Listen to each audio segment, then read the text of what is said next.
Hoje nós vamos conhecer a história do Marcos, um engenheiro de 28 anos que começou a apresentar sintomas de depressão.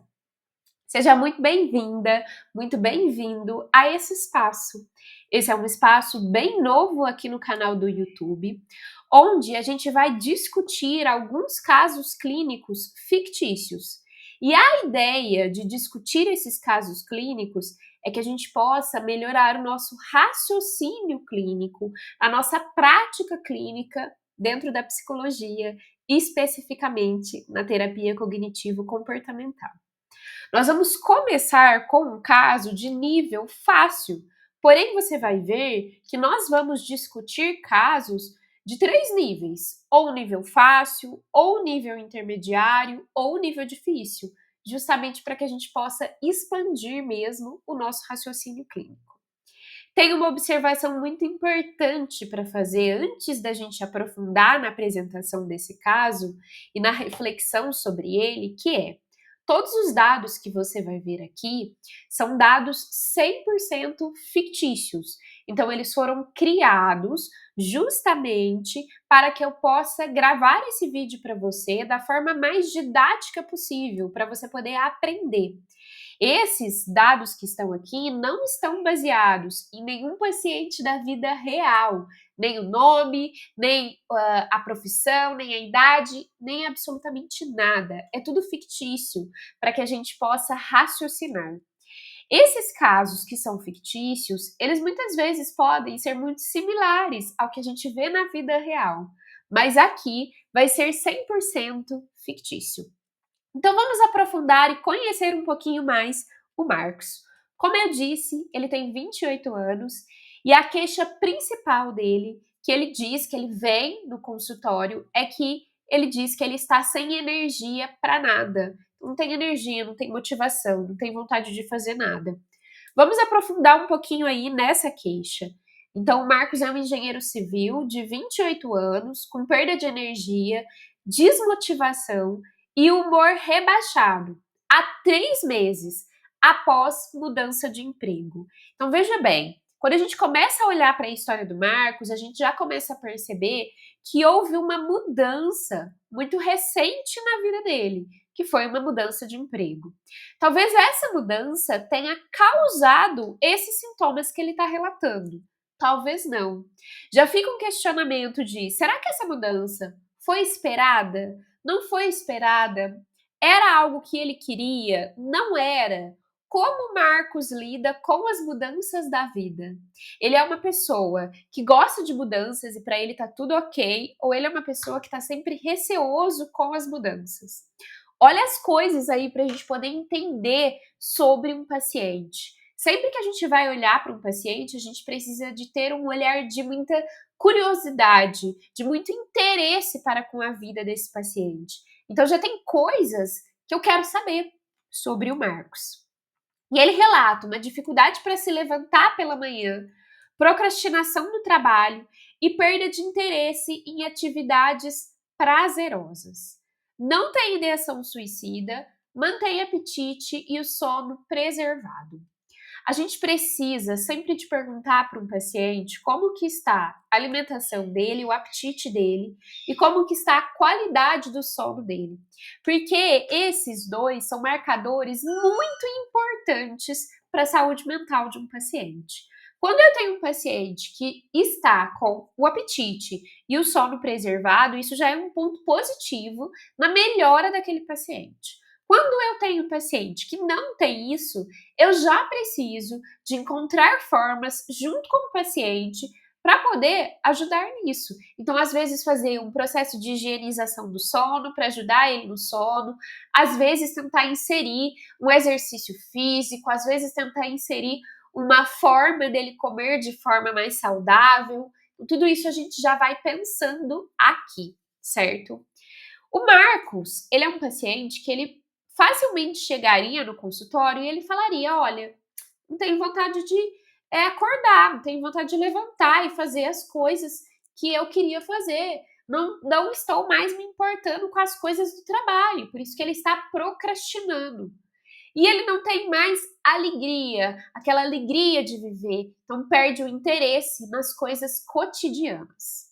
Vamos pensar agora no funcionamento e no diagnóstico do Marcos. Tem 3 pontos aí no funcionamento central do Marcos. O primeiro é uma desvalorização pessoal. Talvez o Marcos esteja aí com baixa autoestima e está se minimizando, se desvalorizando.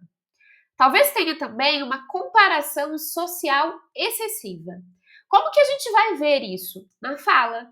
Então imagina aí, o Marcos é um paciente fictício, mas imagina aí que o Marcos chegou no seu consultório. Ele vai chegar e ele vai falar para você: olha, eu acho que existem engenheiros que são muito melhores que eu conheço fulano de tal, que já fez tal e tal coisa, e eu nunca cheguei nisso, eu acho que eu não tenho condições de chegar nisso, eu acho que tá muito além da minha capacidade, eu não me sinto um bom engenheiro. Então ele vai relatar isso para nós. A gente vai sempre pegar esse funcionamento central do paciente de acordo com um relato que é muito verbal dele. E talvez ele esteja também evitando atividades prazerosas. Então, aquelas coisas que ele sabe que ele faz, que são legais para ele, já não tem mais vontade, já não tem mais interesse de fazer. Percebe que aqui eu estou utilizando nomes, termos que são muito técnicos, justamente com a ideia de fazer você refletir mesmo, de você aprender sobre um caso clínico. Então, desvalorização pessoal, comparação excessiva, evitação de atividades prazerosas. O diagnóstico aí do Marcos, que a gente já tem o diagnóstico pronto, é um episódio depressivo leve, sem características melancólicas ou psicóticas. Essa seria a classificação diagnóstica de acordo com o DSM-5-TR, o Manual Diagnóstico e Estatístico dos Transtornos Mentais, que é a Bíblia dos psicólogos e dos psiquiatras e que vai sempre orientar todo o nosso tratamento diante de um paciente. Para eu chegar nesse diagnóstico com o Marcos, eu preciso de ter aplicado testes, escalas, verificar se ele está dentro de todos os itens dos critérios diagnósticos depressivos leves do DSM e descartar. Então, se eu já coloquei aí sem características melancólicas ou psicóticas, eu já descartei essa possibilidade. Eu já verifiquei isso e já descartei. E agora vamos considerar a etapa da terapia em que a gente está pensando no Marcos, que eu considerei aí uma etapa inicial, afinal é um caso de nível fácil, ou seja, o Marcos está nas primeiras 8 sessões. No método que eu ensino dentro do meu curso Padrão TCC, eu explico o quanto é importante a gente saber qual etapa da terapia um paciente está, para que a gente consiga adequar técnicas, recursos de acordo com aquela etapa.